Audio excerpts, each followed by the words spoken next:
ఇప్పుడు అంతా జగన్ రెడ్డి రప్పా రప్పా అంటున్నారు. నిజానికి జగన్ రెడ్డిని ఈ స్థాయికి చేర్చింది ఆయనను నమ్ముకున్న పేటీఎం బ్యాచ్. సోషల్ మీడియా యుగంలో పేటీఎం బ్యాచ్ను తీసుకొచ్చి తానొక గొప్ప నాయకుడిగా ఎదిగాననుకున్నాడు జగన్ రెడ్డి. ఇంకా చెప్పాలంటే జగన్ రెడ్డికి సబ్జెక్టు నిల్లు, బిల్డప్ ఫుల్.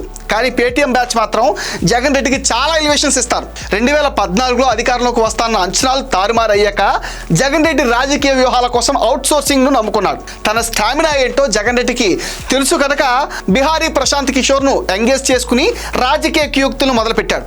ఏపీ రాజకీయాల్లో ప్రశాంత్ కిషోర్ అలియాస్ పీకే ఎంటర్ అయిన తర్వాత కుల రాజకీయాలు, అనుచిత విమర్శలు, వ్యాఖ్యలు బాగా పెరిగిపోయాయి. ప్రశాంత్ కిషోర్ కింద ఐపాక్ టీం అసభ్య పదజాలంతో జగన్ రెడ్డి రాజకీయ ప్రత్యర్థులను దూషించేలా కంటెంట్ తయారు చేస్తే పేటీఎం బ్యాచ్ ఆ కంటెంట్ ను చాలా విస్తృతంగా ప్రచారంలోకి తెచ్చేది.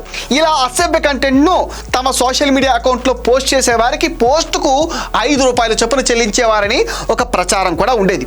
అంతెందుకు, జగన్ రెడ్డి ఎలివేషన్స్ కోసం కొందరు జర్నలిస్టులను ఎంపిక చేసి పేమెంట్స్ ఇచ్చి ప్రత్యేక వీడియోలు చేయించేవాళ్ళు. ఇలా అసత్యాలు, అర్ధసత్యాలు, అసభ్య కంటెంట్ నమ్ముకున్న వైసీపీ 2019లో ప్రజలను మోసగించి అధికారంలోకి వచ్చింది. ఎన్నికలు ముగిశాక జగన్ రెడ్డిలో విషయం లేదన్న విషయం అందరికీ బోధపడింది. కానీ 5 ఏళ్లు భరించాల్సిన పరిస్థితి. అంతా మౌనంగా ఉండిపోయారు. ఇదే సమయంలో అధికారం కోసం జగన్ రెడ్డి తొక్కిన అడ్డదారులన్నీ జనసామాన్యానికి తెలిసాయి. ఇందులో ప్రధానమైనది పేటీఎం బ్యాచ్ భాగవతం. ప్రతి గ్రామం నుంచి కొందరిని ఎంపిక చేసుకుని వైసీపీకి అనుకూలంగా ప్రత్యర్థులను దూషించేలా కంటెంట్ పోస్ట్ చేయడమే వీళ్ళ ప్రధాన విధి. ఇందులో జర్నలిస్టులు కూడా భాగమయ్యారనేది నిన్న మొన్నటి వరకు ఉన్న విమర్శ. ఇందుకు బహిరంగంగా ఆధారాలు అయితే లేవు. కానీ ఇప్పుడు ఆ అసలు విషయాన్ని వైసీపీ మాజీ నేత విజయసాయిరెడ్డి బయటపెట్టాడు. ఈడీ విచారణ తర్వాత ఒక జర్నలిస్ట్ పేరు చెబుతూ అతడికి నెలలా చెల్లింపులు చేస్తారని, అందువల్లే తనపైన బురద జల్లుతూ వీడియోలు చేస్తున్నాడని చెప్పారు విజయసాయిరెడ్డి. దీన్ని బట్టి బాధపడితే కానీ విషయం బోధపడదు అన్న సంగతి క్లియర్ కట్ గా అర్థమవుతుంది.